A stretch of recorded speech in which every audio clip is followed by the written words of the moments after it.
자, 오늘의 기준은 뭐 전일의 CPI 또 장 마감 이후에 미국 장의 기준에 PPI 발표된 기준 뭐 그 기준에서부터 놓고 봐야 되긴 해요. 그런데 뭐 단순 논리로 어제 그 마감 방송을 또 올려드릴 터이니 이 CPI, PPI에 대해서는 아주 진짜 단순한 논리로 보시면 된다. 그리고 그것 때문에 뭐 시장이 뭐 안도렐리를 했다 그 개념은 아닌 것 같아요. 그냥 그렇게 해석하지 마시고 윤정도가 말씀드리는 것처럼 시장은 매우 긍정적이고 매우 긍정적일 수밖에 없다. 현재로서는 그러니까 금리를 급격히 내려야 되는 상황이 아니라면 그래서 요 방송 화면을 한번 올려주셔도 돼요. 무슨 얘기냐면은 일단 이게 이제 아이고 CPI 그래프인데 일단은 미국 소비자 물가지수, 미국 소비자 물가 지수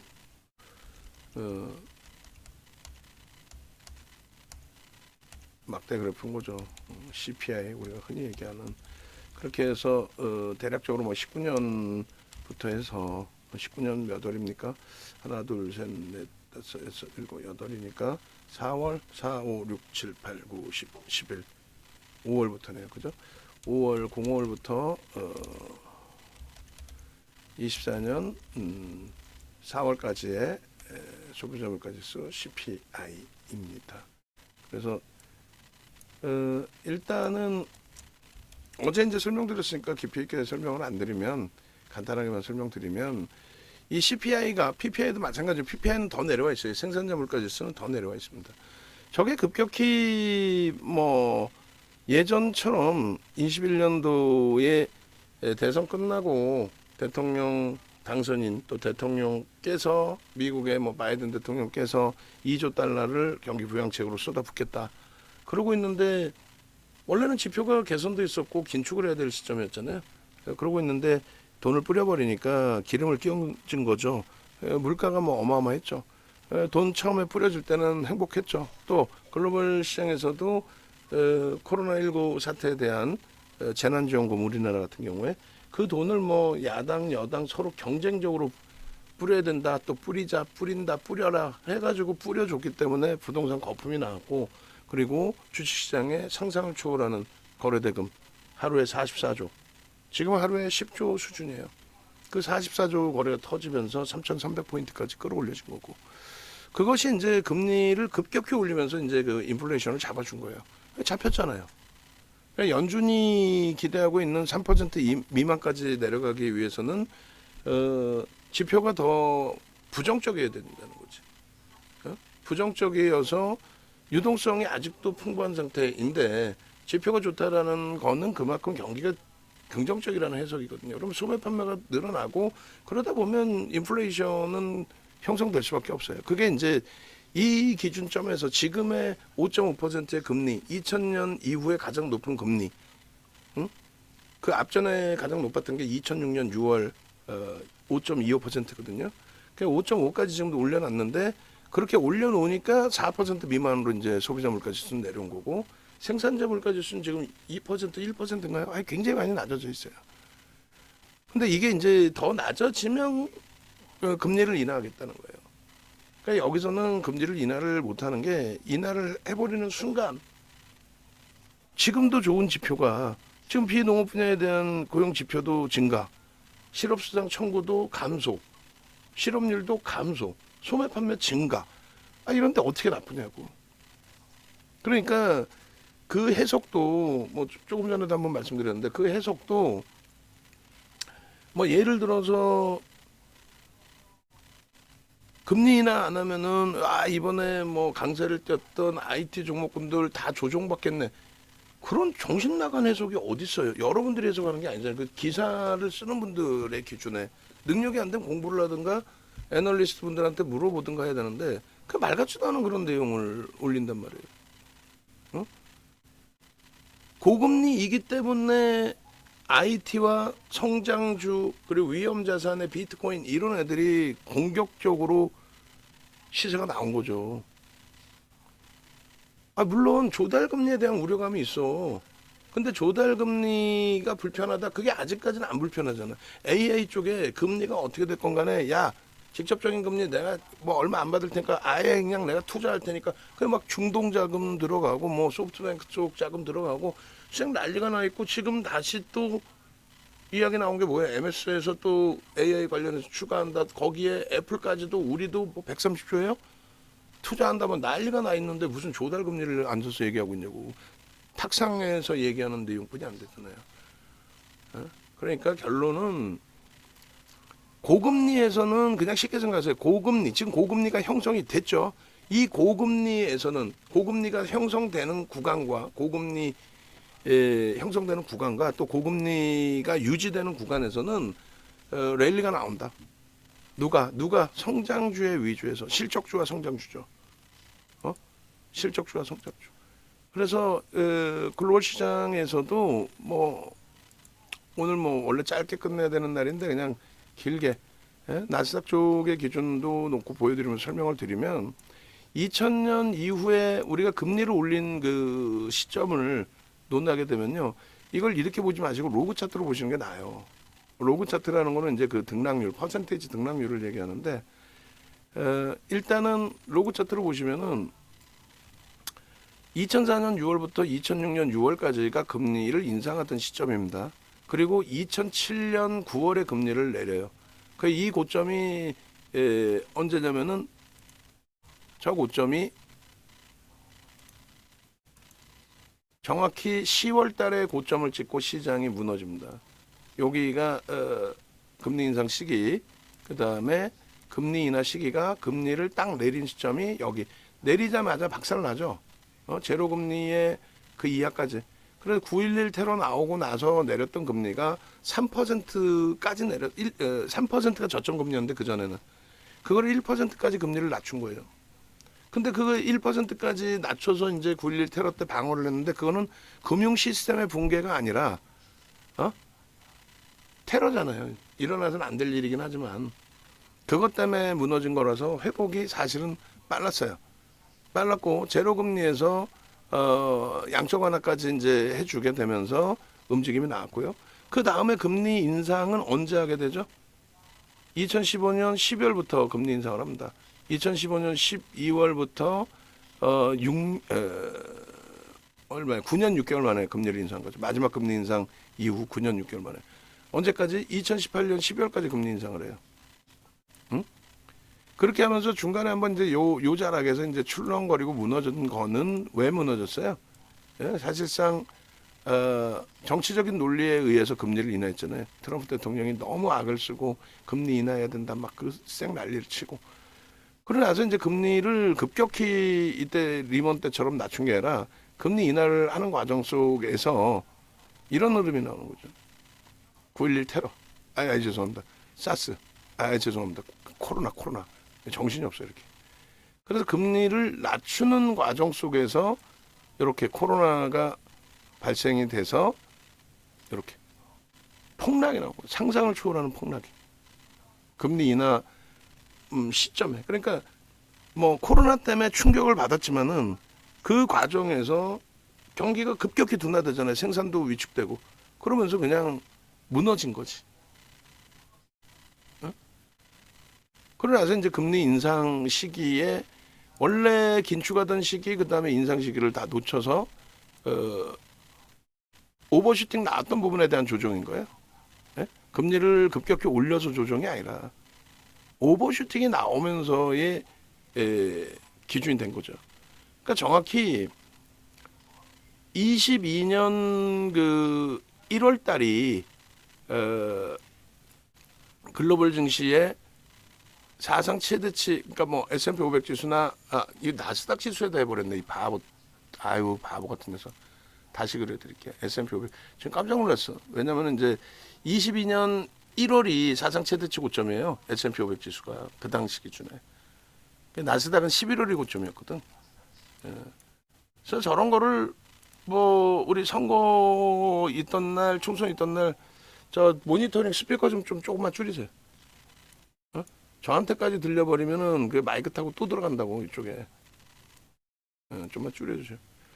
그래서 2020년 이후에 그 흐름을 다시금 이제 그려드릴게요. 결국은 이제 나스닥도 보시게 된 건데 나스닥 보시니까 어때요?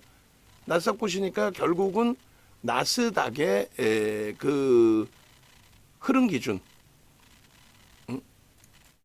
저희 상승률이 별거 아닌 것 같지만은 경기가 회복돼서 인플레이션의 우려감이 있으니 유동성을 줄여서 그래서 인플레이션을 막아주기 위한 그래서 그 기준의 금리 인상 시기 2004년 6월부터 2006년 6월까지 뭐 어려운 것도 없어. 한 번만 알면 되는 거야. 저 좀 줄여달라니까 줄인 거야? 더 줄여 좀. 2007년 9월 달에 금리 인하하고 9월 이후에 정확히 10월부터 고점 찍자마자 밀리는 거예요. 그렇게 해서 제로 금리 형성하고 완전히 이제 양적 완화 다 단행하고 2009년도 3월 5일일 거야 아마. 3월 5일 날 미국 의회에서 양적 완화가 통과됩니다. 반대하던 양적 완화가 오바마 대통령 때. 그러면서 이제 헬리콥터에서 돈 뿌린다 하는 그 버냉키 의장 께서 주장을 해서 진짜 헬리콥터에서 돈 뿌릴 정도로 돈을 이빨 뿌렸죠.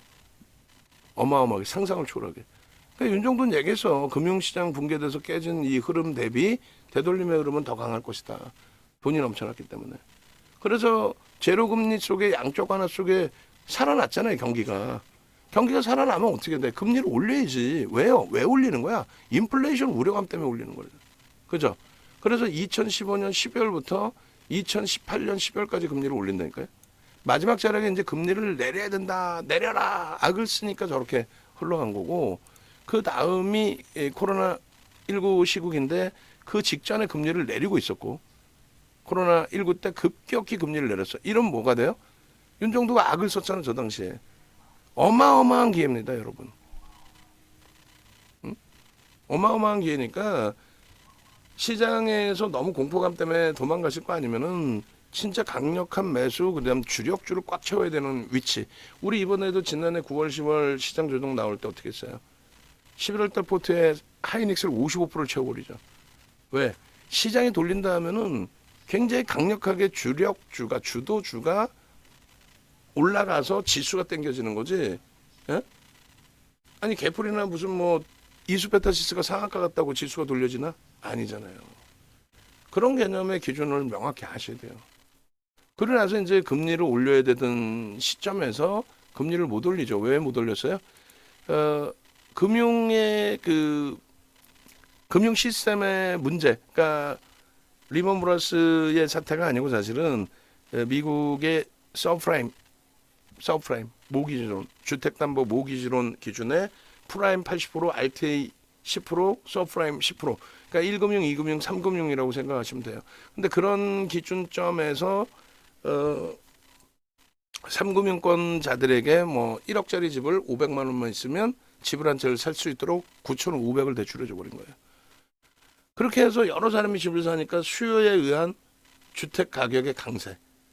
그러니까 1억짜리 집을 500만 원 주고 샀는데 1,000만 원이 오르니까 200% 수익 나버린 거야. 그걸 금융권이 가만히 있어 엄청난 마케팅을 하죠. 이거 보셨죠? 200% 수익 났죠? 아니지. 200% 수익이 아니라 1억을 투자해서 10% 수익 난 건데도 200% 수익 났다고요. 그러면 또 그걸 가지고 그렇게 수익 내신 분들이 레버리지를 줄이는 게 아니라 500만 원 가지고 이제 1,000만 원 수익 났잖아요. 그 주택을 두 채를 더 사. 총 세 채가 되는 거야. 그렇게 불려나가다가 한 방에 무너진 거죠. 어느 한 시점에 거품이었으니까.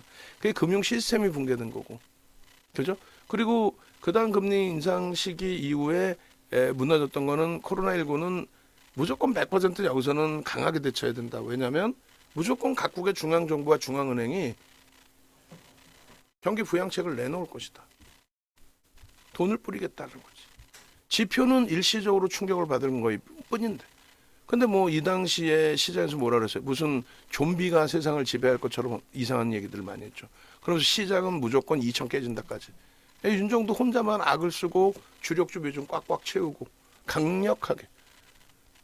그리고 나서 경기가 지표가 무지하게 좋아지니까, 예? 그러니까 금리를 올려야 되는데 그 시점을 놓친 거예요. 21년도에 올렸어야 되는데 오히려 21년도에 돈을 뿌리네. 2조 달러. 어? 대통령이, 그러니까 트럼프 전 대통령이 당선됐을 때 똑같은 규모를 뿌렸을 거예요. 그러니까 이제 금리 긴축을 해야 되는 시점에서, 금리를 올려야 되는 시점에서 못 올리다 보니 인플레이션이 굉장히 강하게 형성이 됐던 거죠. 인플레이션이. 그렇게 되면서 그 인플레이션이 어느 정도 수준이었냐면은 소비자 물가 지수가 9%까지 올라가고, 그건 상상하기 힘든 상황인 거예요. 근데 그게 뭐 진짜 오일 쇼크 이 당시에 그런 개념도 아니고 돈이 너무 많아서 돈잔치에, 속된 표현으로 그 당시에 미친 듯이 돈들 썼잖아 다. 집 사고 뭐 그냥 난리 났죠. 코로나19 소상공인들 어려우신 분들도 계셨지만 돈 그냥 주니까 이게 꽁돈이라고 생각하고, 우리들끼리에서도 그랬다니까요. 한국경제 TV 저 나오는 녀석들, 동년배들이나 후배들 있을 거 아니야. 12시 넘어서 야간에 만나 그러면, 야 이거 뭐 돈을 줬는데 뭐 20만 원 있는데, 야 이거 시장 왜 가? 이거 시장 이거 거품 아니야? 야 이거 박살날 것 같은데, 야 우린 인버스 했어. 야 또라이들 아니야 완전히. 아유 죄송합니다. 바보들 아니야. 야 네가 받은 게 20만 원이라고 쳤을 때 그게 전 국민한테 뿌려진 돈, 그 돈이 상상을 초월한다. 광의통화에 대해서 니들이 조금만 인터넷 뒤져가지고 공부해서 생각을 해봐라. 그 돈이 어떻게 되겠니? 결국 부동산하고 주식시장으로 오는 거예요. 결론적으로 이제 글로벌 시장에 돈이 그렇게 뿌려진 상태에서 금리를 올려서 돈을 묶어버리지 않으면 인플레이션 감당이 안 돼요. 생산자 물가 지수가 12까지인가 올라왔어요. 어떻게 감당할 거야? 그러니까 생산 가격이 올라가니까 감당이 안 되죠. 그래서 금리를 급격히 올립니다. 올려야 될 시점에 못 올리다 보니까. 왜? 정치적인 기준 때문에 그 강력한 매파주의였던, 또 지금도 매파주의인 파월 의장까지도 이 당시에 완전한 비둘기파. 요 당시 비둘기파. 그래 금리 안 올려도 된다부터 해서, 긴축 안 해도 된다부터 해서, 그러다가 이제 금리를 급격히 올린 거죠. 응? 그 급격히 올릴 때 일시적인 충격. 왜? 그 앞전에 인플레이션이 9%까지 올라오는 그 과정 속에서도 어떻게 됐다 그랬어요? 22년도 1월 달까지 미국 증시는 사상 최대치 신고가 랠리가 나옵니다. 22년 1월 달까지 미국 증시가 그 당시 기준에 사상 최대치 고점을 찍어요. 이게 얼마였다고요? 소비자 물가 지수가 9였다고. 지금 얼마라고?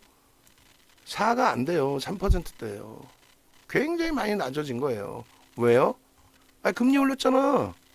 그렇게 되면서 지표는 망가졌어요? 안 망가졌죠. 왜 망가져? 그렇게 되면서 시장이 약세됩니까?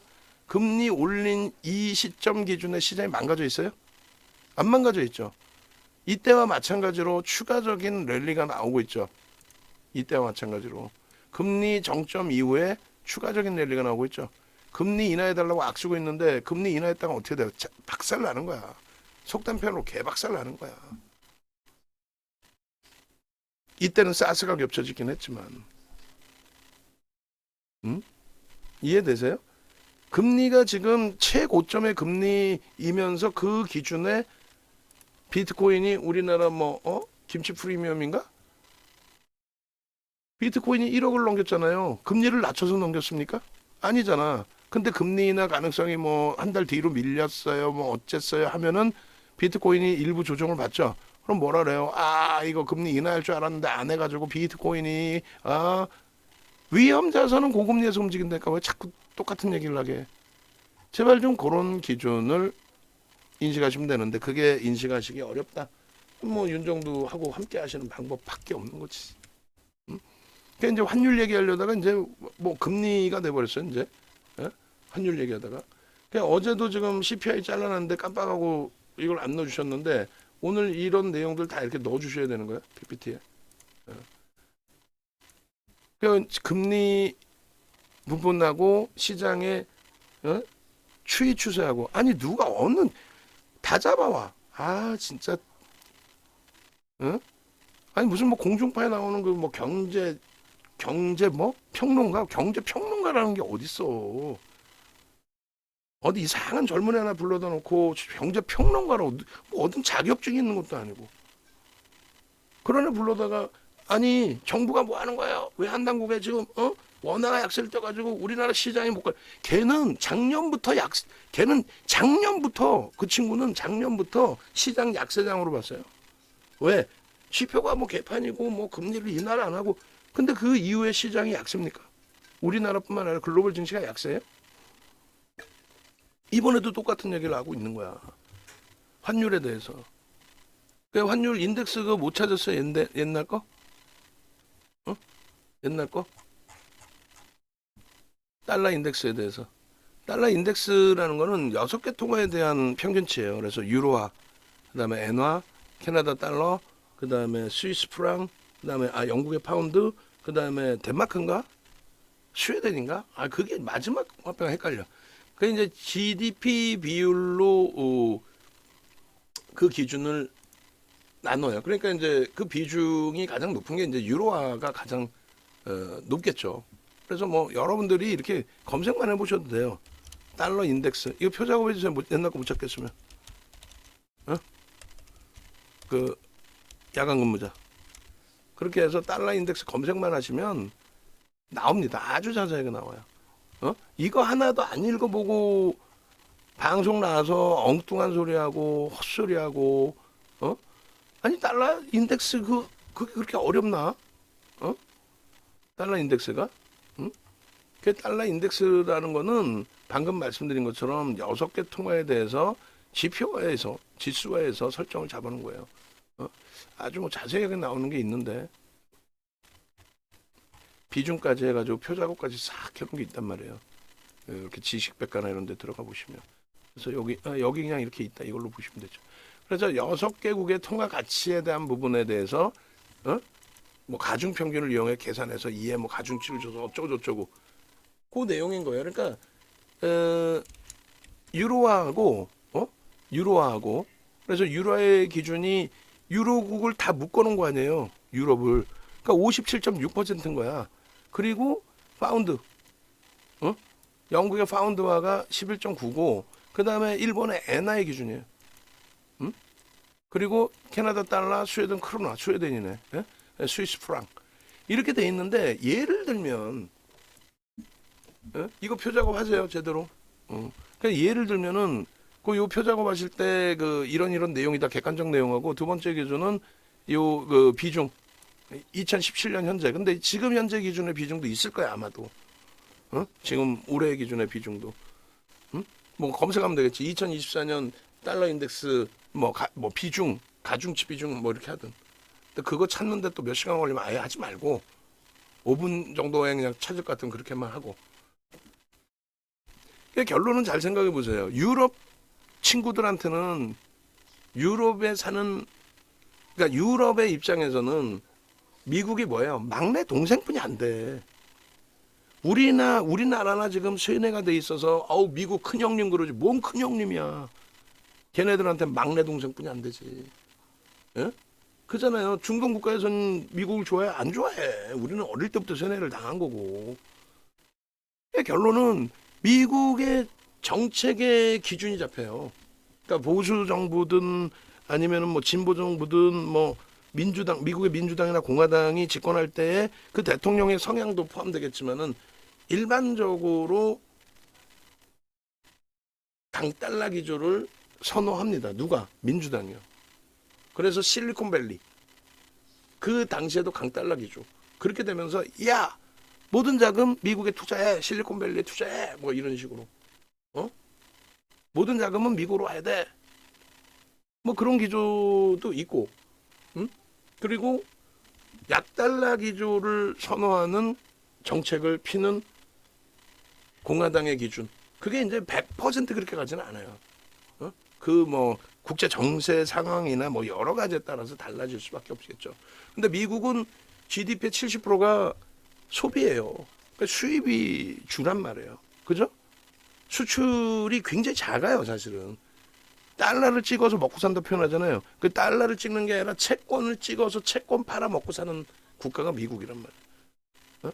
제대로 된 무역을 해서 사실상 그걸 먹고 사는 게 아니라 결론은 공화당 쪽의 약달러 기조에 선호하는 부분 중에 하나는 방산에 대한 수출.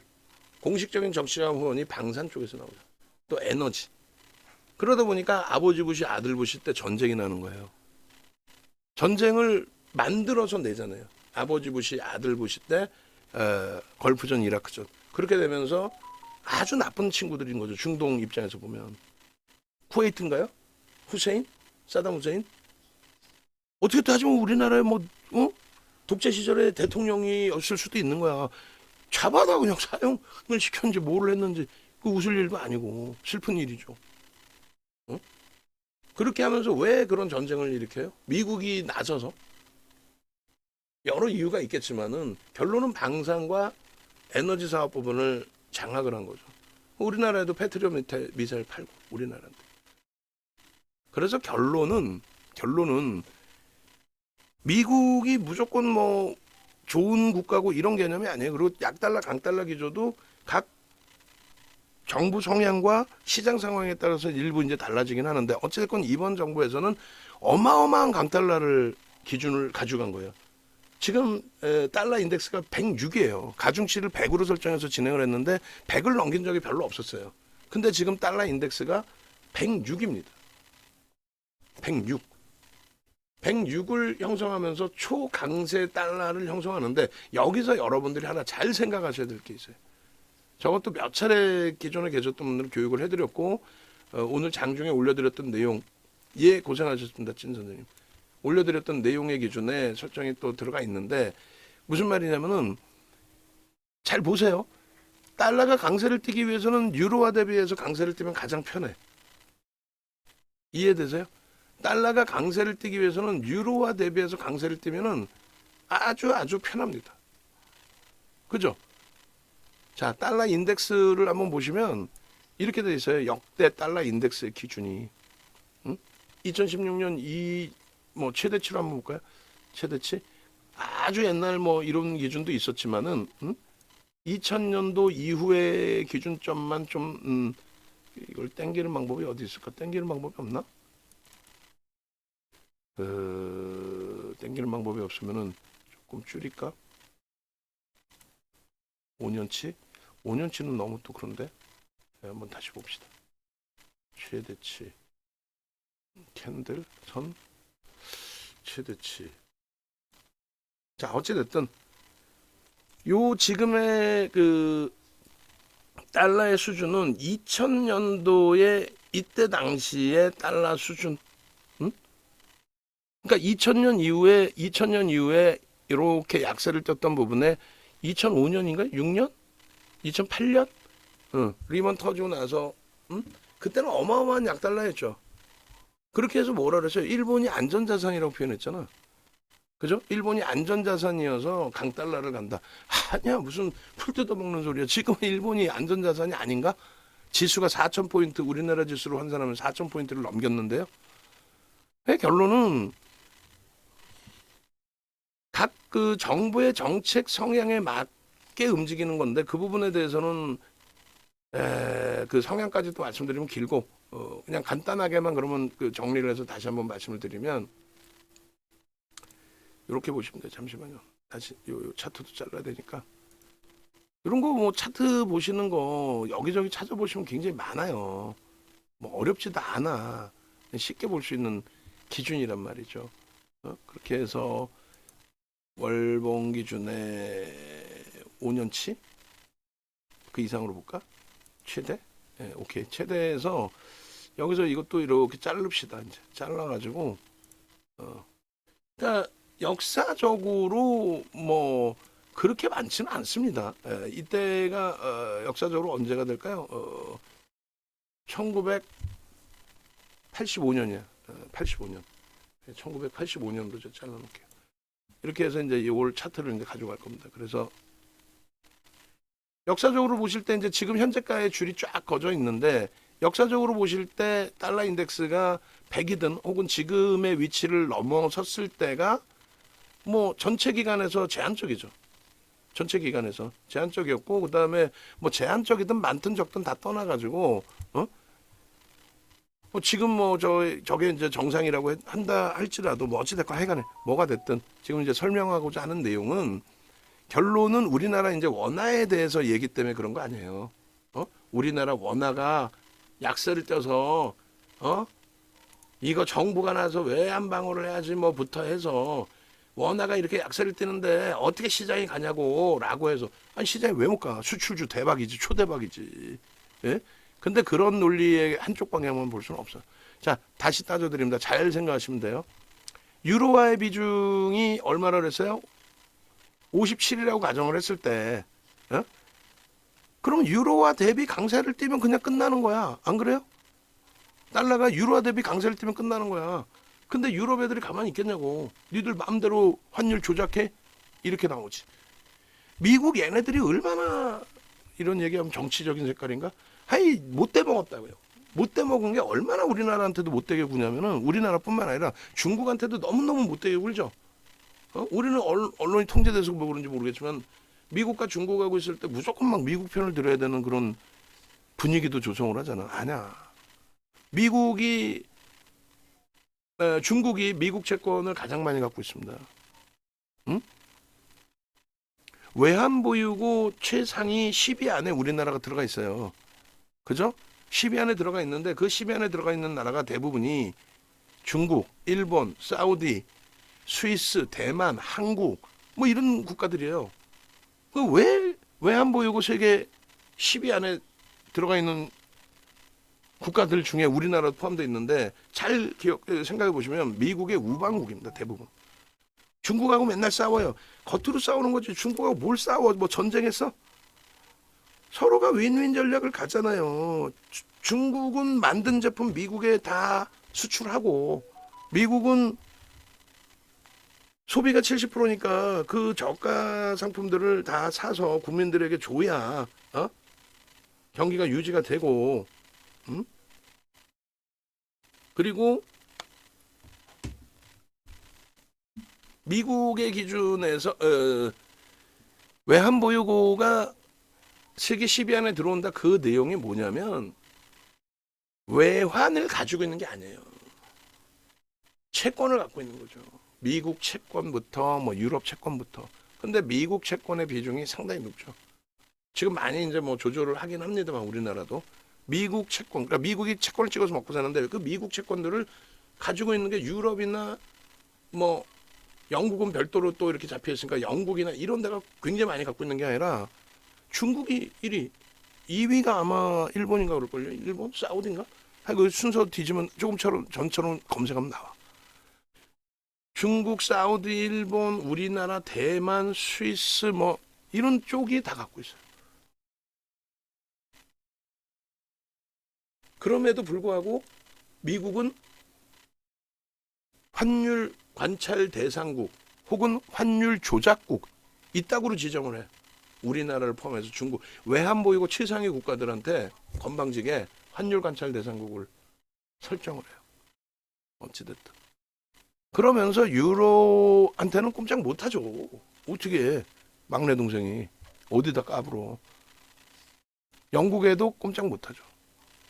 지금 그 표가 없는데 그 표를 예전에 다 만들어서 보여드려서 하도 뭐 우리나라 원화 약세 때문에 우리가 이제 시장이 약세다 보니까 환율 때문에 못 간다고 막 말 같지도 않은 거짓말들을 해서 윤정두가 표를 만들었어요. 어떻게? 달러화 대비 유로화 절하율, 달러화 대비 영국 파운드의 절하율, 달러화 대비 우리나라 원화 절하율, 달러화 대비 일본 엔화 절하율. 이걸 따졌을 때 어떻게 되냐면요. 달러 대비 지금은 정확히 모르겠습니다만 달러 대비 유로화, 파운드와 우리나라 화폐는 약 20%의 절하가 형성돼 있었어요. 약 20%. 엔화는요. 40% 이상. 40% 이상. 그러니까 유독 달러 인덱스가 유독 엔에 대해서만 굉장한 약세를 띠고 굉장한 강세를 띠는 거예요. 리먼 터졌을 때가 엔화 대비 어마어마한 약세. 그래서 초강세 엔화가 형성되면서 안전자산이야 이따구로 표현을 한 거고 지금의 기준은 엔화가 약세니까 야 일본 망했어. 망하긴 개뿔 뭐가 망해. 지수가 사상 최대치를 돌파하고 난리가 나 있는데. 이해되세요? 우리나라 원화의 문제가 아니라 달러 인덱스의 강세 때문에 이렇게 유로, 파운드, 우리나라 전부 똑같이 절하율이 20%대고 엔화가 유독 40%대야. 그럼 우리나라 원화 대비 엔화, 원엔의 환율을 비교했을 때 그러면 엔화가 엄청난 초약세냐? 뻥치지 말라 그래. 무슨 엉뚱한 소리들 하고 있어. 엔화가 약세여서 일본 여행을 많이 간다? 그 어떤 사람이 맨 처음 얘기한 거예요, 그거? 누군가 기자가 썼겠지. 그러니까 그게 진실인 줄 알고 다들 그렇게 얘기하잖아. 그건 잘못된 정보예요. 엔화가 약세해서 무슨 일본을 가. 불과 2016년도에만 해도 제 기억이 맞으면 시급이라는 개념이 그렇게 최저임금이라는 개념이 그렇게 세지가 않았던 걸로 제가 기억을 해요. 제 기억이 맞다면 그 당시에 제가 악덕업주여서 그런지 모르겠지만 진짜 제 기억이 맞다면 2016년도에 저희 직원분들 그 최저 금액 드린 게 120만 원인가? 그게 맞나 모르겠어. 그것도 한번 검색을 해봐야 돼. 120만 원인가 그런 걸로 기억을 해요. 지금 최저임금이 210만 원인가 그렇죠. 2배 올랐어. 근데 일본은 그대로예요, 물가가. 32년 전, 34년 전에 제가 일본 갔을 때, 또 군대 제대하고 32년 전에 다시 가가지고 또 학교 다닐 때, 그때의 우동, 역전에서 우동 가격이 예를 들면은, 뭐 규동도 있었나, 그때? 규동 가격이 예를 들어서 150엔이었다고 한다면, 지금도 150엔짜리 규동이 있을 거야, 아마. 있어요. 있는 걸로 알고 있어. 그대로야. 우동 있죠, 우동. 역전에 우동 파는 거 2, 300원이면 먹었거든, 그때 당시에도요. 그러니까 지금도 2, 300원이야. 근데 그 당시에 제가 처음 갔을 때가 인건비가 제 기억이 맞으면 제가 고등학교 다닐 때 1시간 일하면 500원 줘갖고 500원 가지고 생맥주 한 잔 먹어. 근데 그때 일본 인건비가 우리 돈으로 10,000원 수준이었죠. 9,000원. 900엔에서 1,200엔 사이였으니까. 그게 그대로인데 우리나라의 인건비가 올라간 거지 엔화가 약세여서 간다? 아니야. 불과 코로나19 직전에 인건비가요. 제 기억이 맞다면 8,000원? 시급 8,000원인가? 8,000원이 안 된다 그럴 거예요. 지금 시급이 12,000원 얼마예요? 지금 시급 10,000원이에요? 얼마야? 성환이. 시급 우리 지금 알바비가 10,000원인가? 12,000원인가? 우리나라 최저임금 25% 이상 증가한 거예요. 그러니까 예전에 뭐 일본 가서 라면 지금 뭐 싸구려 라면은 뭐 500원에도 먹어요. 4, 500엔에도 먹을 수 있고. 근데 일반적으로 뭐 7, 800엔, 8, 900엔 하거든요. 그 10년 전이나 지금이나 똑같아. 20년 전, 30년 전이나 지금이나 거의 바뀐 게 없어. 근데 우리의 인건비와 우리가 인플레이션이 형성되다 보니까 그쪽에 물가가 싸게 느껴지는 거지 엔화의 약세 때문이 아니에요.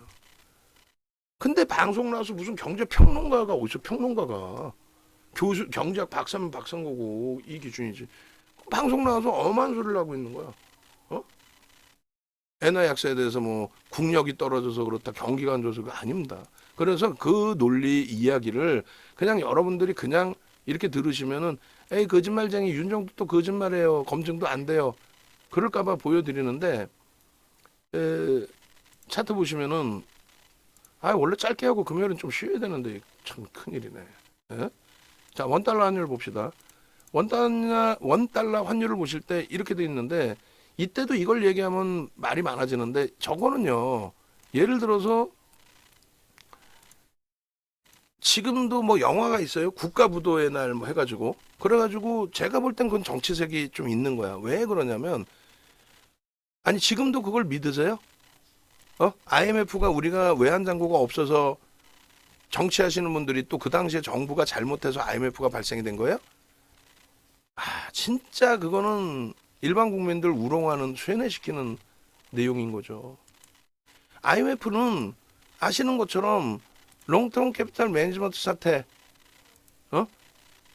그게 터짐으로써 동남아 외환 위기가 터진 거고 그 동남아 외환 위기 속에 우리나라만 연동이 돼 있던 거죠. 우리나라만이 아니라 동남아 외환 위기 속에 우리나라가 연동된 거지.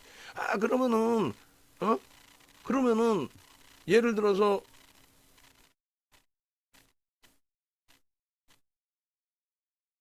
그 당시에 뭐 외환잔고가 많았으면 좀 되잖아. 지금 외환잔고가 세계 10위 안에 들어오던 저 시점에 언제 2007년도에 저 시점에 어떻게 됐습니까? 이 시점에 우리나라 환율 워낙 어떻게 했어요? 개판 무슨 쓰레기가 돼버렸잖아. 이때 쓰레기가 됐죠. 이건 말 그대로 롱텀 캐피탈 매니지먼트 사태 때문에 그런 거고, 이때는 리먼 때문에 그런 건데, 쥐들이 잘못해놓고 동남아 외환위기인데 우리나라까지 연동이 돼버린 거고, 지금도 부채가 많아요. 지금도 부채가 많아서 외환보유고가 10위 안에 들어와 있어도 그 외채 가지고 외환보유고 가지고 그 외환보유고를 가지고 단기 외채도 상환이 안 돼요. 그러니까 통화수합이라는 단어가 경제용어로 있는데 우리나라의 포탈의 통화수합이라는 단어는 2000년 초반인가에 이명박 전 대통령께서 서울시장 하실 때 그때 일본하고 서울시가 통화수합할래 이때 처음으로 언론 기준의 포털 사이트에 통화수합이라는 단어가 나왔고 그때 이후에 처음으로 이때 통화수합이라는 단어가 나온 거예요. 2008년도에 지급보증을 해준다는 얘기예요. 야 한국에서 돈 안 빼도 돼. 야 한국에 외환잔고 별로 없다고 걱정하지 마. 세계에서 10위 안에 들어와도 그거 가지고 뭐 부채 다 못 갚아도 야 미국인 우리가 지급보증해줄게. 야 400억 불 지급보증해줄게. 문제되면 우리가 더 줄게. 우리 달러 갖고 더 줄게. 야 돈 빼지 마. 괜찮아. 그게 통화수합인 거예요.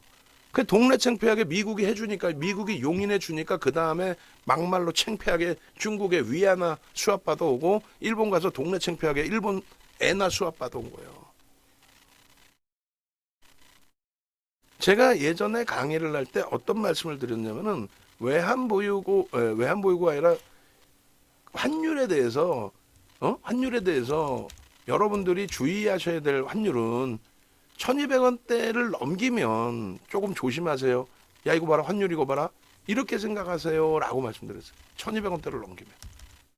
그리고 우리나라의 가장 좋은 환율은 1140원이다 라고 그때 당시에 인위적으로 고 노무현 대통령 정부에서 1140원을 환율을 맞춰놨었어요. 인위적으로. 그래서 국정감사에서 그때 당시 야당이 보수죠. 무지하게 두들겨 팹니다. 왜 인위적으로 외환 시장에서 1140원을 방어하느냐. 저렇게 방어를 하다 보면은 통환사채를 발행해서 자금을 운영해야 되는데 그러면 그게 문제가 될 수 있거든요. 사실상. 비용이 너무 많이 들어가거든. 그래서 방어하던 환율이 무너져서 얼마까지 내려와요? 여러분들이 지금 상상도 못하실 700원이 깨져요. 아니 농담이 아니라 아니 우리나라가 고 노무현 대통령께서 말씀하신 게 뭐예요? 우리나라가 87, 88, 89년 이후에 역대 처음으로 87, 88, 89 올림픽 때 그때 이후에 처음으로 수출 3개년도 연속 두 자릿수 성장했다. 근데 왜 나보고 경제를 잘 못한다고 얘기를 하느냐. 그랬더니 야당의 얘기는 인위적으로 환율을 막아놓고 수출만 증가시켜놨지 수입 물가는 개판이지 않냐. 경상수지가 좋아진 건 없지 않냐. 이렇게 나온 거예요. 그러면서 저 원화가 1140원이 이탈된 거예요. 그 이후에 그러면서는 1140원 정도면은 우리나라가 수출이 가장 잘 되던 가격대 기준이 될 수 있으니 가장 좋습니다. 1200원을 넘기는 시점에서는 굉장히 좀 주의를 하십시오. 그리고 1200원을 넘기더라도 문제가 없다. 지금의 기준은 1300원을 넘겨도 문제가 없다라고 설정해 드린 거는 방금 말씀드린 것처럼 달러 인덱스에 대한 부분. 자, 동남아의 외환 위기, 롱텀 캐피탈 매니지먼트 사태가 빵 터진 저 시점의 기준. 이해되세요? 이 시점의 기준의 설정 범위. 이거는 우리의 외환 보유고나 이런 내용 가지고 형성되는 기준이 아니에요.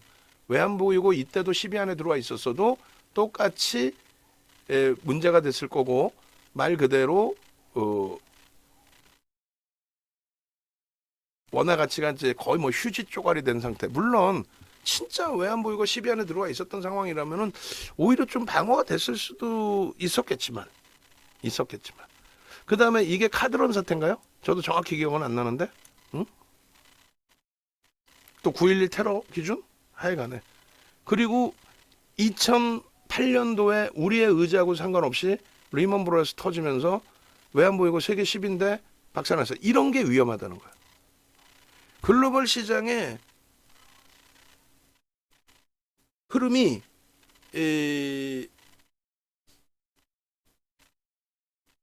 일시적인 뭐 코로나19 이런 개념의 흐름이 아닌 그런 개념의 흐름이 아닌 금융 시스템이 붕괴가 됐는데 그것을 우리나라가 커버하지 못할 정도의 흐름이 된다.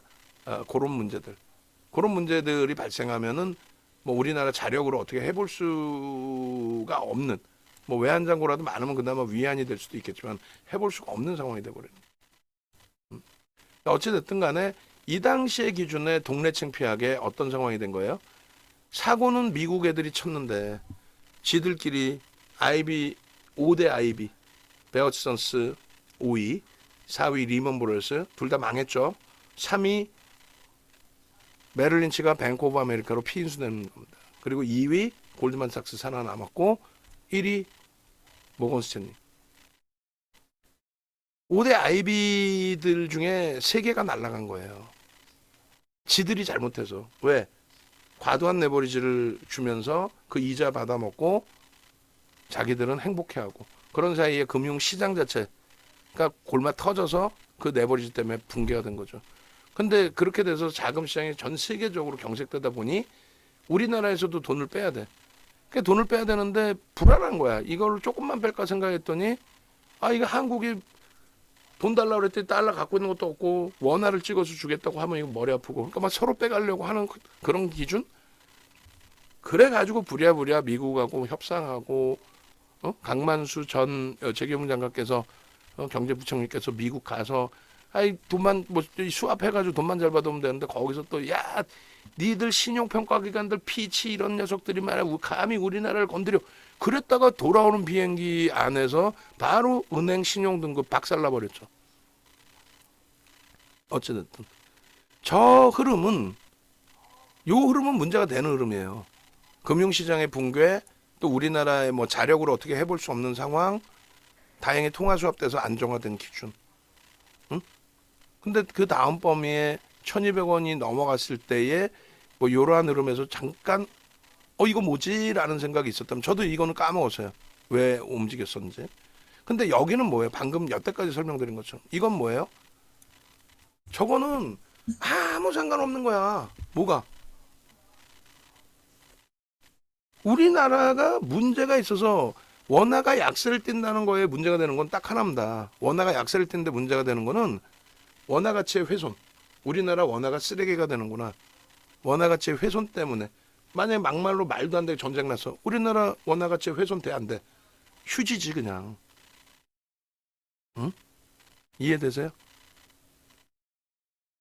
그런 기준점들을 다 해석해서 놓고 보는 거예요. 근데 지금의 기준은 달러 인덱스의 강세에 우리나라 원화, 유로화 전부 다 똑같이 약세를 띠고 있는 거지.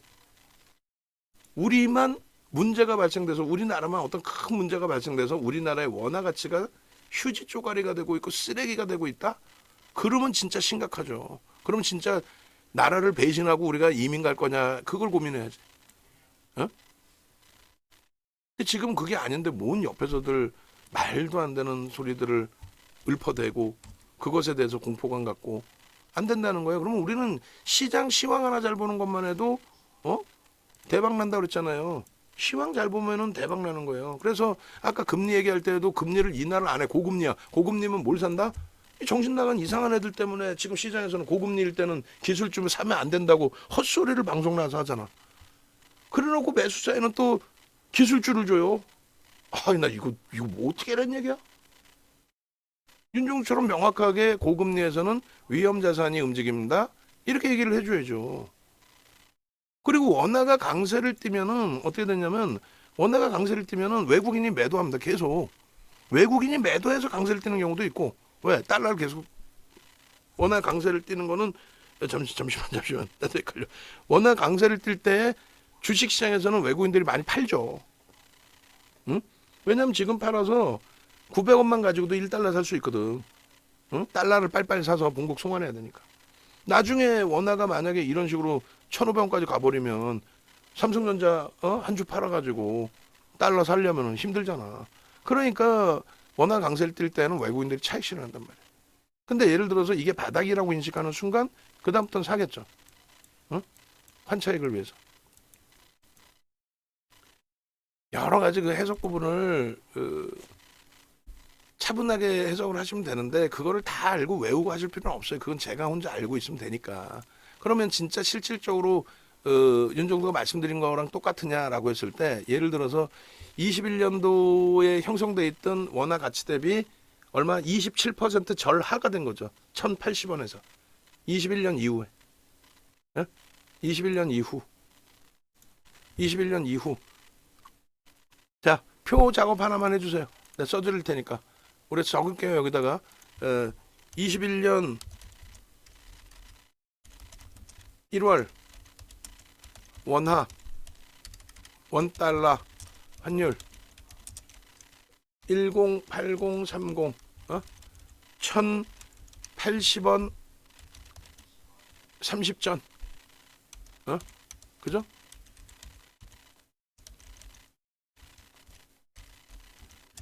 그때 대비해서 얼마? 원화 상승률이 아니지. 원화 약세, 절하율이 얼마 된 거예요? 27.32가 된 거고, 그죠? 21년 1월 기준, 1월 고점이라고 잡아야 되나? 고점 기준. 자, 이렇게 돼 있고, 그 다음에, 뭐, 어느 시점에서 보느냐에 따라서 많이 달라지긴 합니다만, 뭐 한번 따져볼게요. 한 번씩. 자, 이제 달러 원이 어느, 앞에 있느냐, 뒤에 있느냐 차이에 따라서 이렇게 역으로 보이는 부분이 있는 거예요. 일단은, 달러 유로 기준이 얼마? 얘는 많이 돌렸네.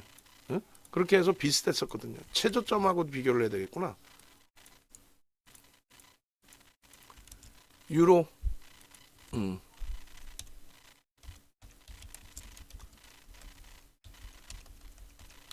원 기준, 유로 기준, 그렇게 해서 최고점, 이거 하기 귀찮은데 이거 시간 걸리는데 시간 걸려도 그냥 해 말어. 아 참나. 잠시만요. 죄송합니다. 약세 부분을 계산을 여기서 해볼게요. 왜냐면 이거 계산하면 귀찮은데 우리가 이제 27% 약세요. 그리고 유로화 같은 경우는 20년으로 따져야 되나 21년으로 따져야 되나 20년 21년 뭐 그게 그거였다. 20년 21년 그래 21년부터 합시다. 그럼 13%인데 실질적으로 이제 그 1유로당 1달러 24센트인가요? 맞나요? 1달러당 1유로 24센트예요. 아유 헷갈려. 어찌됐건 1.24 마이너스 저점이 얼마였어요? 0.95죠. 95 나누기 124 해주면 얼마요? 23.38까지 약세를 떴습니다. 얘는 23.38. 그리고 원하는 그러면은 지금 이제 돌린 거 기준은 안 잡고 한참 약세일 때 그때의 기준을 잡을게요. 비교하기가 이제 얼만큼의 절하율이 있느냐 그걸 놓고 그냥 비교를 할 거니까. 그러면 얘는 어떻게 된 거예요? 10830 144420 이거 헷갈리네 계산하기가. 차분하게 해야 되는데 준비 안 된 상황에서 이렇게 하다 보니까 헷갈리는 거예요. 나누기 역으로 따져야 되는데 우리가 절하된 거죠. 108030 33.68 맞나요? 33.68%가 69%가 절하된 거 반올림해서 33%가 절하가 돼버린 거 1,080원에서부터 그죠? 그리고 파운드화 한번 보시죠. 파운드화 여기 있나? 파운드화. 파운드. 여기가 파운드가 없네. 저쪽에서 파운드 나중에 찾아올게요. 아까 달러 유로는 했죠. 달러 유로 했고 그 다음에 N달러. 그 다음에 N1도 다시 볼 겁니다. 그러면 이렇게 이제 평가 절하가 만약에 돼 있다라고 했을 때에도 예를 들어서 그러면 일본이 이 보이세요? 49%? 그럼 우리가 뭐 지금 최고치라고 잡고 N 기준에 그러니까 유럽한테는 꼼짝 못하는 거죠, 얘네가. 지들 만만한 일본하고 우리나라한테는 이렇게 까불까불하고 이 녀석들이 그렇게 하는 거고 그렇게 해서 뭐 유로 기준, 엔화 기준에 그냥 대략 49.41로 합시다. 여기는 뭐 그냥 탁 돼 있으니까 최고점 수준에서 끝났으니까.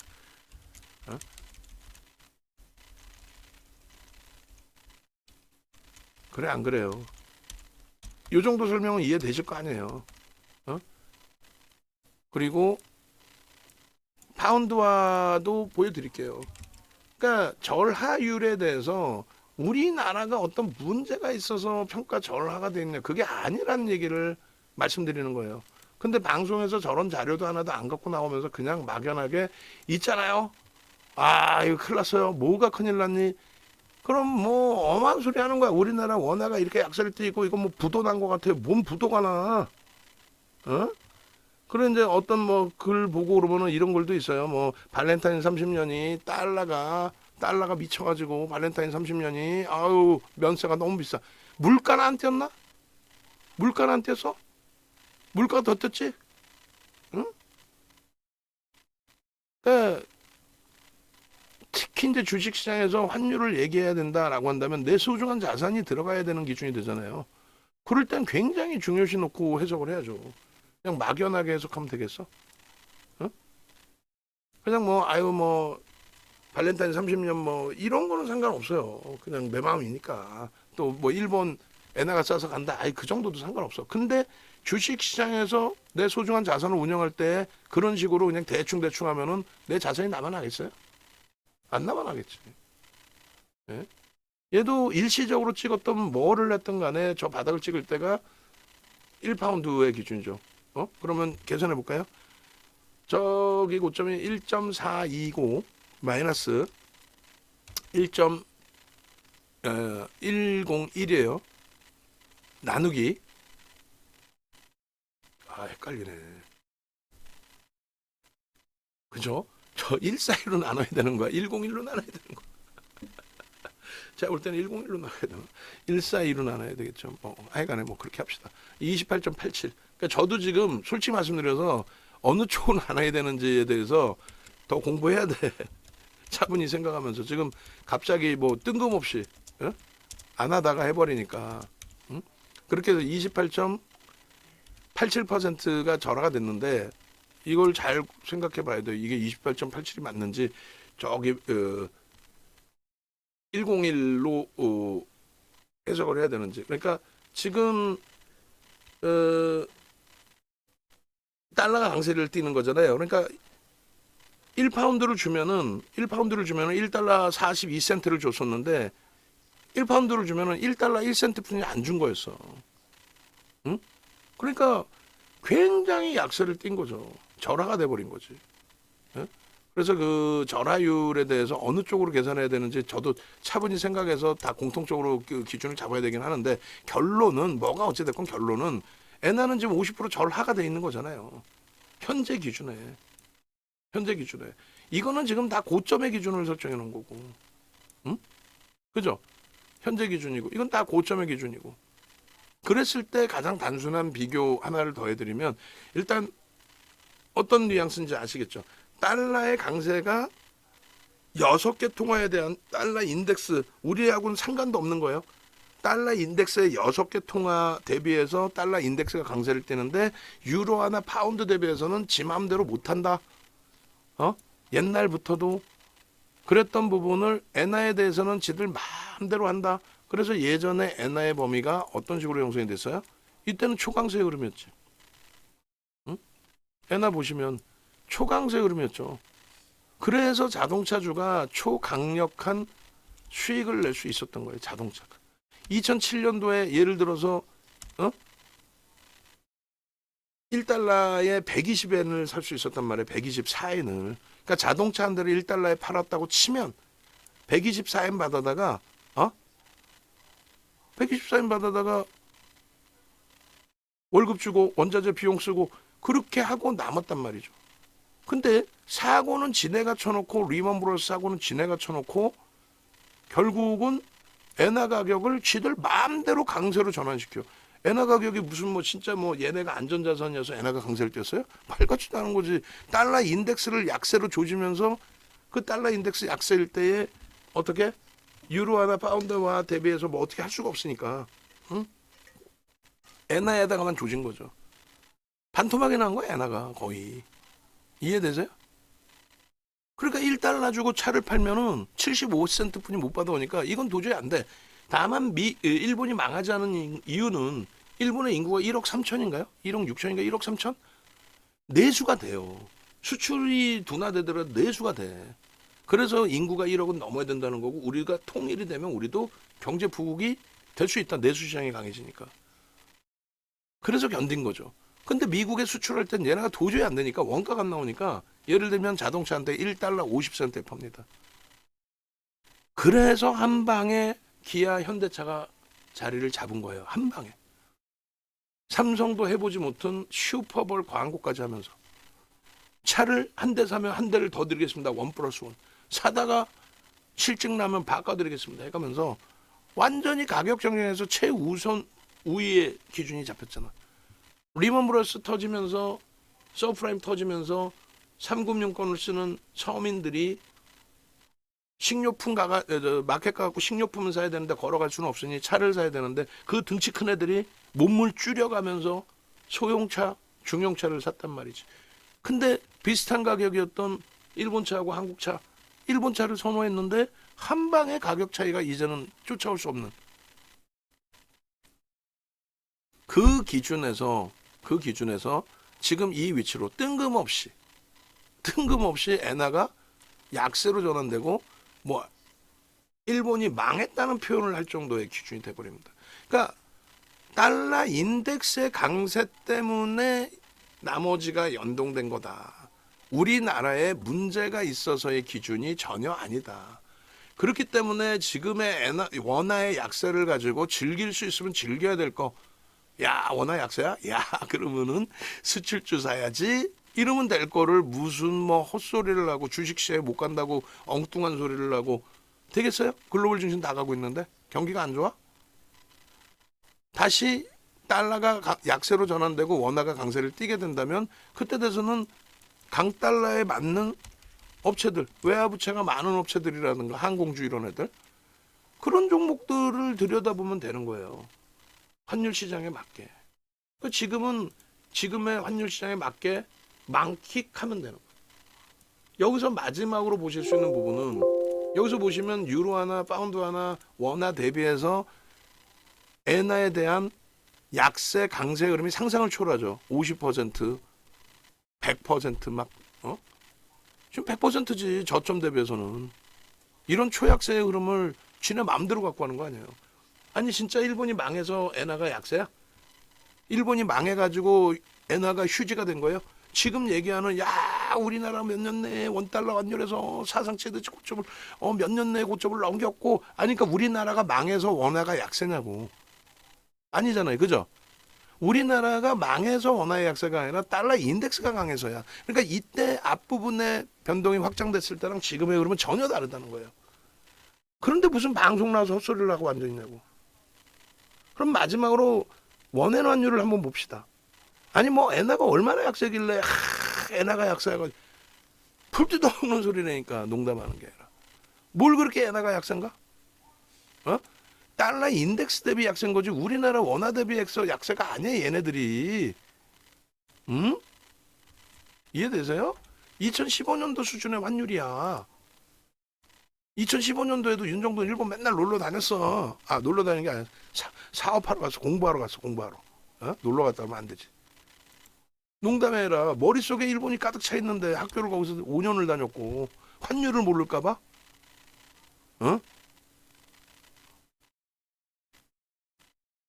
아니 어떻게 그잖아요. 그러니까 우리나라가 2007년도에 동네 창피하게 말 같지도 않게 어? 한번 봅시다. 아주 옛날 것부터. 그래봐 2016년이네요. 예.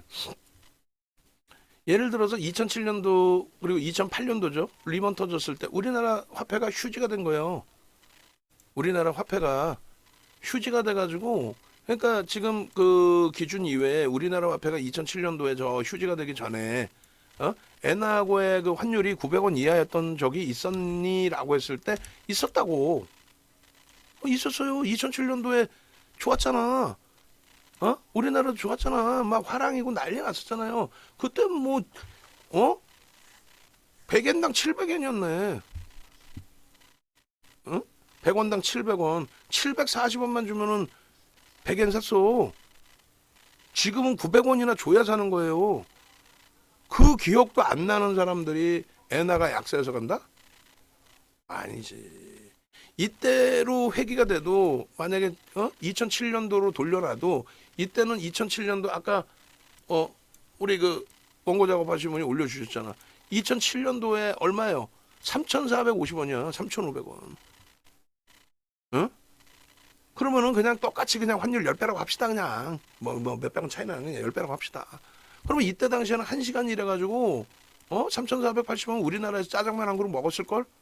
3,500원 뭐 짜장면 한 그릇 먹지 않았나요? 근데 일본 가면 라면 한 그릇 먹기가 벅차. 예를 들어서 그냥 우동이 350원이라고 칩시다. 그럼 우동 한 그릇 먹는다고 쳐요, 그냥. 우리나라에서도 짜장면 먹고 우동, 싸구려 우동 350원에 먹을 수 있어. 역에서 먹는 거 350원 먹는다고 쳐요. 근데 지금은 10,000원을 받잖아. 우동 3그릇 먹어. 물가 싸네. 야, 나 1시간 일하면 일본 갖고 우동 3그릇 먹어. 또 젊은 친구들은 돈을 아낄 수 있잖아. 그러니까 싸게 느껴지는 거지. 무슨 개뿔이나 무슨 환율이 엔화가 약세여가지고 일본 관광 수요가 많아. 말 같지도 않은 소리 하고 있어. 그거 명확히 하셔야 돼. 그리고 두 번째 기준은 이제 뭐 그거는 관광 수요라고 치고 실질 시장의 기준에서의 기준. 우리나라 원화가 우리나라의 원화의 가치가 뭐 막말로 쓰레기가 돼가지고 우리는 아무 잘못도 없었는데 이렇게 이따구로 돼버린 거 아니에요. 엔화에 대해서도. 그죠? 이게 이제 2009년도 이후에 좀 안정화가 되고 근데 원체 이제 그때 뭐 엔화가 강세 초강세였다 보니 예? 달러 대비해서의 기준에 그죠? 엔화만 유독 뭐 초강세였잖아. 그러다 보니 뭐 그랬다고 치고 일본이 망해서 이렇게 됐나요? 아니죠. 지극히 정상적인 범위에 달러가 초약세에서 정상적인 수준으로 돌려지는 과정의 흐름이었다. 응? 초약세 달러에서 강세로 돌려지는 흐름 속에서의 기준. 그러고 나서는 엔화에 대해서 뭐 물론 저도 뭐 억지스러운 부분도 있어요. 뭐 어찌됐건 이때보다는 뭐 싸지지 않았니라고 이제 표현할 수 있죠.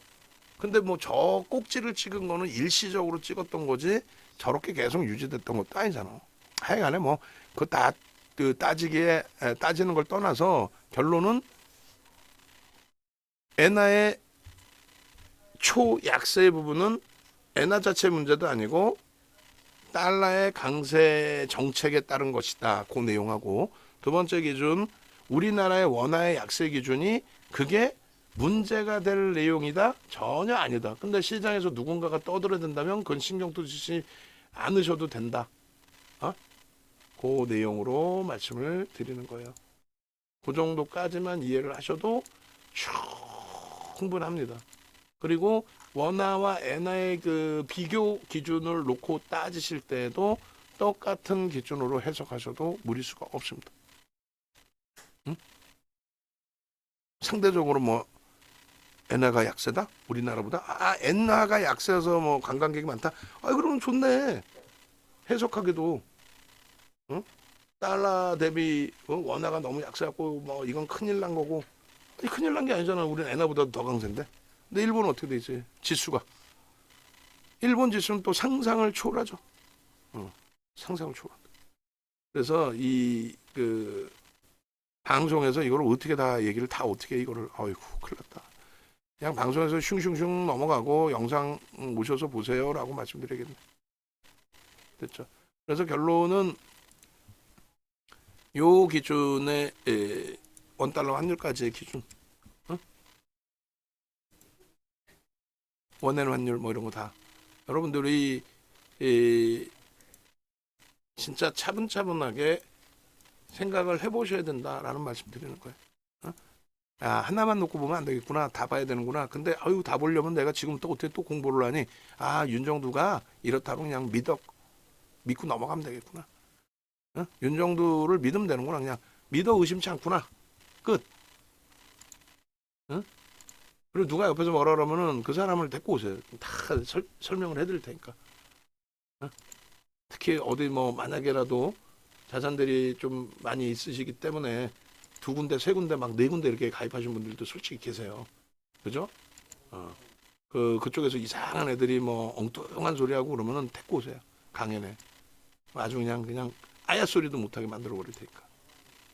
그렇게 해서 시장 지수 하나 잘 보는 것만 해도 굉장한 겁니다. 시장 그 지수를 떠나서 뭐 전체 보는 거 하나만 잘 보는 것만 해도. 아시겠죠? 너무 뭐 긴 시간에 할애해서 말씀을 드리고 말았는데 빠르게 진행을 합니다.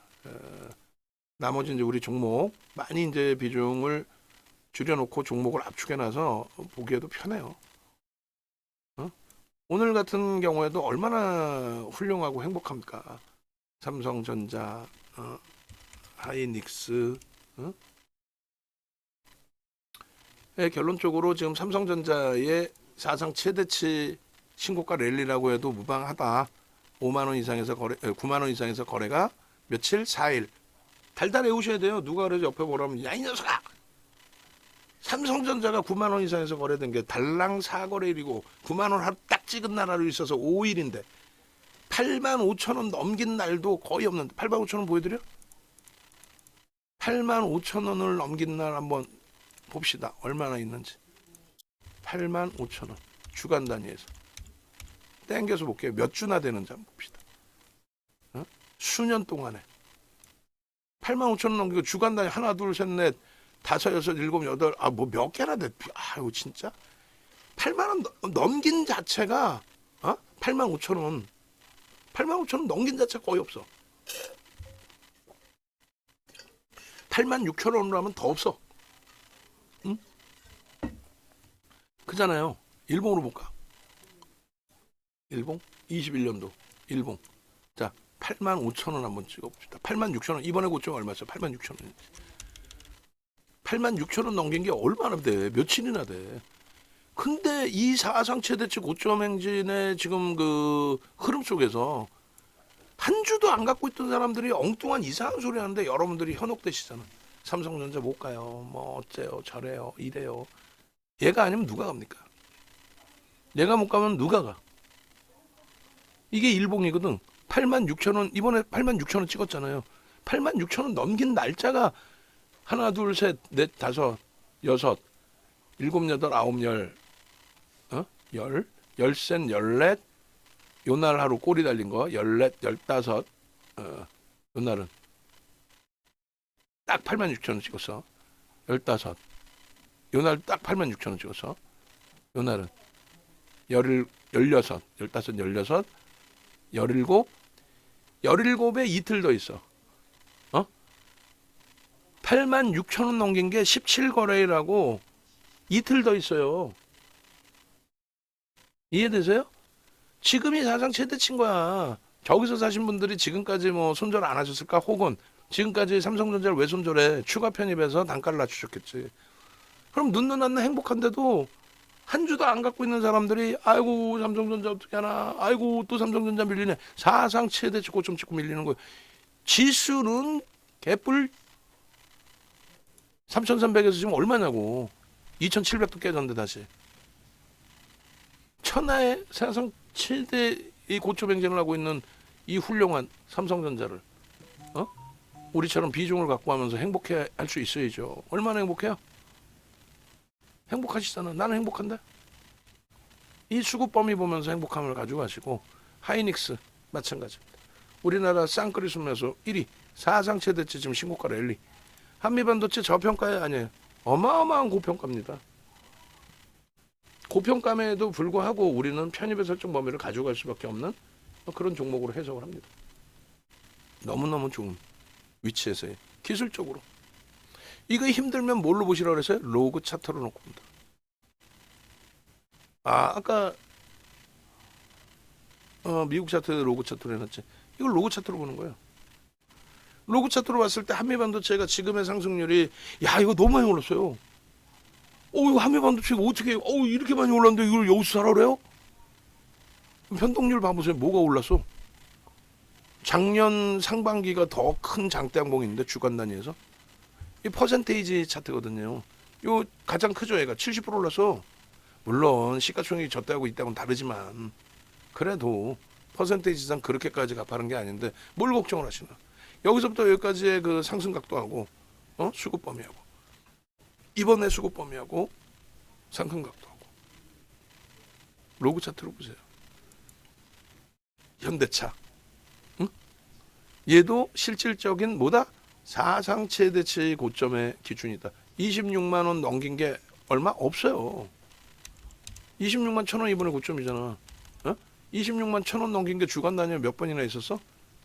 주간 단위 2주? 아이 참나. 2주네 2주. 26만 2,000원까지 3주네 3주. 얘도 일봉으로 땡겨봐. 26만 1,000원 넘긴 게 며칠이나 있었는지. 아니 그걸 알아야 사상 최대치인지 아닌지를 알 거예요. 실질적인 얘가 사상 최대치인지 아닌지.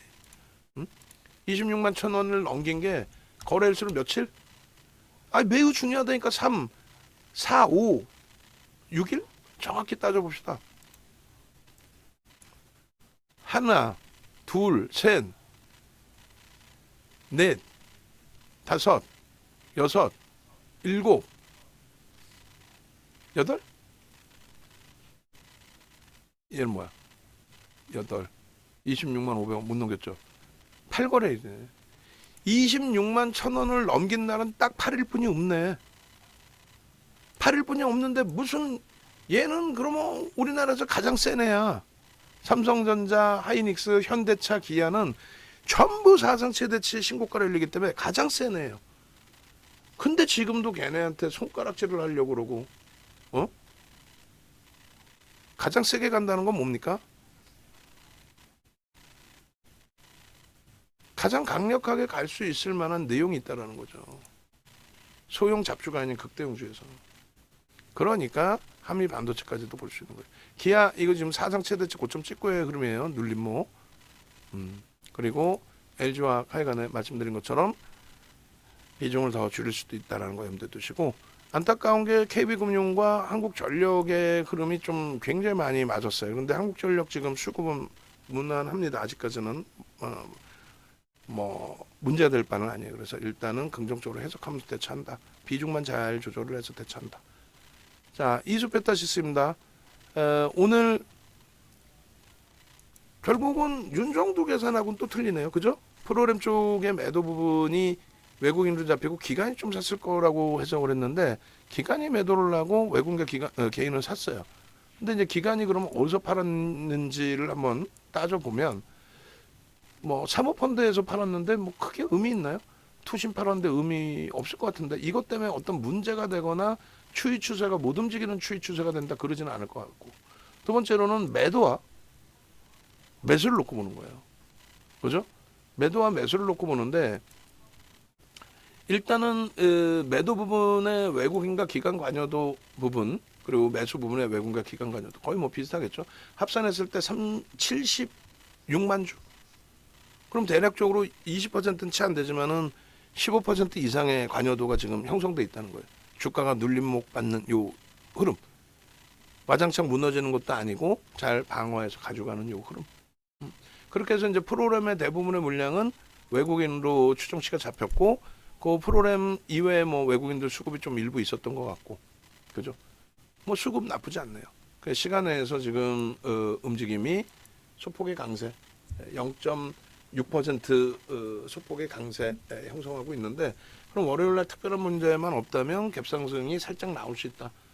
미국장만 받쳐준다면 오늘 정도 2%대 갭 상승에 오늘은 쭉 당기지를 못하고 눌렸지만 당겨지는 흐름이 나오는 순간 얘는 거래가 터지고 46,500원을 넘기죠. 46,500원을 넘기는 순간 또 거래는 한 번 더 뿜어지죠. 그러면 바로 5만 원 수준까지 볼 수 있는 거예요. 그거면 뭐 메타방 뭐 또 청산할 수 있는 기준이 되죠. 그 정도로 해석을 하는 겁니다. 주성 엔지니어링도 신한창고에서 과하게 때린 한 주 월요일 날의 기준이 좀 악몽스러웠던 기준이 됐는데 주간 단위에서 어때요? 아래 윗꼬리 싹 달아놓은 장족형이 됐죠. 방향성은 위로 보셔도 됩니다. 제주반도체 수급 계속 이제 꼬여 있는 상태에서 하방만 잡고 있는데 거래 계속 둔화되면은 얘도 빼고 나옵니다. 하나에어로스페이스는 기술적으로도 전혀 문제가 없고 20만 원 정도만 잘 지켜내면 될 것 같고 그리고 추이 추세 나쁘지 않고 인적 분할 절대 나쁘지 않고 마지막 변동성 매매가 알테오젠 나쁘지 않다. 근데 거래량이 둔화되면은 얘도 정리할 겁니다. 그렇게까지만 기억을 잡으세요. 나머지 이제 뭐 변동성 매매 기준에 뭐 지금까지 녹화 방송을 보시는 분들이 다 계실런지는 모르겠습니다만 일단은 2달 좀 넘는 2달하고 12일이 지났네요. 사실상은 뭐 월요일로 따지면 2달 보름이네요. 2달 보름 동안에 73%까지 수익을 올려놨다가 지금 창피하게 뭐 창피하다 표현하면 안 되죠. 뭐라 그래야 돼? 죄송스럽게 그렇게 해야 되나? 어쨌든 그 49%로 좀 줄어들었어요. 그러니까 오늘 기준에 장중에 50 몇 퍼센트죠? 6%까지 수익률이 증가했었는데 다시 그리고 슈팅이 나왔다면은 뭐 수익률이 좀 높았을 텐데 하여간에 매매 따라하기 방의 평균치 수익 범위가 이렇게 돼 있어요. 그렇게 해서 이제 다음 주에 뭐 IT 또 이수 베타시스에서 좀 기대를 해보고 이수가 못 움직인다 할지라도 우리에게는 많은 종목 검색기에서 화장돼서 나오고 있는 종목군들이 있다. 이렇게 뭐 SP 소프트처럼의 상한가 종목 시가총액이 작더라도 진입하고 나서 15%의 수익이라든가 14.84네 정확히.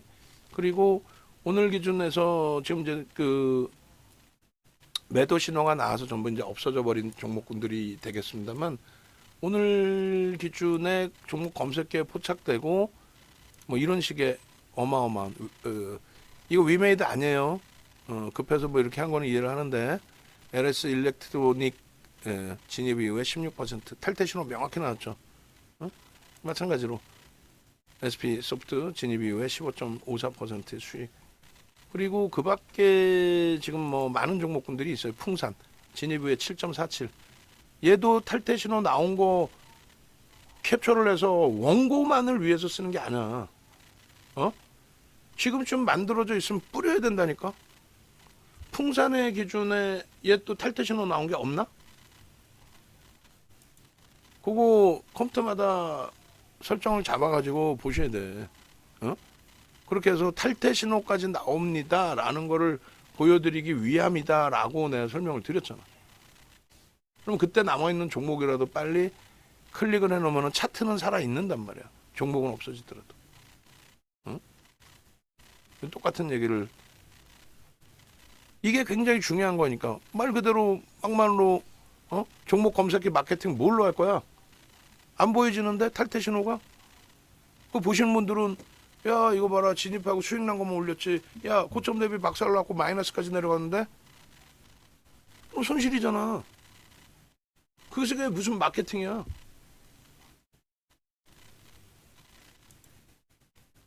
결론적으로 진입 이후에 차익 실현 범위까지 명확히 나와서 차익 실현 다 하셨죠? 뭐 이렇게 돼야 된다는 얘기.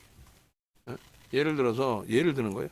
어차피 1조 미만짜리의 기준 설정을 안 해드리지만 HTS 버전에서는 이렇게 나오잖아요. 진입, 탈퇴. 탈퇴까지를 보여드리자라고 얘기를 계속한 거고. 그래서 중간중간에 장 끝나고 자르는 게 아니라 중간중간에 될 때마다 혹은 가장 핵심이 되는 종목은 나도 여기서 지워버렸는데 예를 들어서 LS 같은 경우는 약간 그나마 잘라놔서 다행인 거고 풍산이든 오늘 같은 날 대한전선 10%대까지 움직였다가 HD 현대 일렉트릭 같은 경우도 시가총액 9조를 넘겨서 10%까지 움직였다 마이너스까지 반전됐죠. 그럼 그런 종목 다 탈퇴 신호가 나오잖아. 그럼 컴퓨터 많은데 컴퓨터 여러 대에다 그러면 하나씩 다 잡아놔도 되지. 응? 종목 현대 인터 이렇게 딱 눌러놓으면 끝나더라도 그게 계속 나오니까.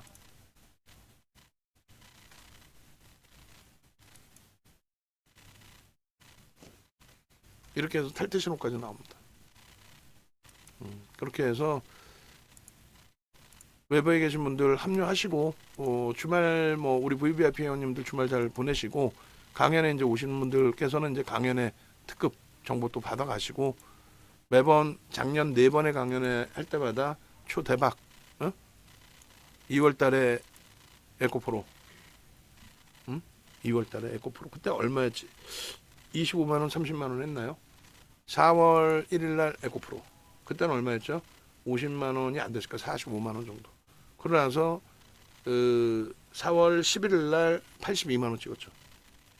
그러고 나서 이제 150만원 간 거는 그거는 80만원에서 150 의미 안 줍니다. 50만원 깨졌다는 건데 그때는 우리가 포스코 그룹주에 집중을 했고 8월 달에 포스코 DX 레인보우 로보틱스 그리고 10월 달에 하이닉스 삼성전자, 현대차, 기아 그리고 한미반도체 10월 달에 강연회 10월 14일 날 강연회 그리고 이제 올해 첫 강연회인데 올해도 기대 만땅 하셔야죠. 오시면은 HPSP 뭐 CPI 분석, 이수벤타시스, 한미반도체 전부 다 이렇게 노출돼 있어요. 동영상 참조하시고 또 홈페이지 찾아오셔서 홈페이지에서 강연회 이제 함께 하시고 이것도 마찬가지야. 강연회 끝나고 나면은 행사장에서 강연회 끝나고 나면은 그때 이제 뭐 내려도 되고 끝난 강연에 메인 타이틀로 넣어놓지 말고 프로의식을 좀 갖고 이것도 내가 몇 번을 얘기했어요. 우리 희영 씨 시간 바꾸라고 모르겠으면 모른다고 보고를 하고 그래야 외부에 의뢰를 놔도 뭘 할 거 아니야. 업무가 그렇게 정신없을 정도의 업무를 주는 게 아닌데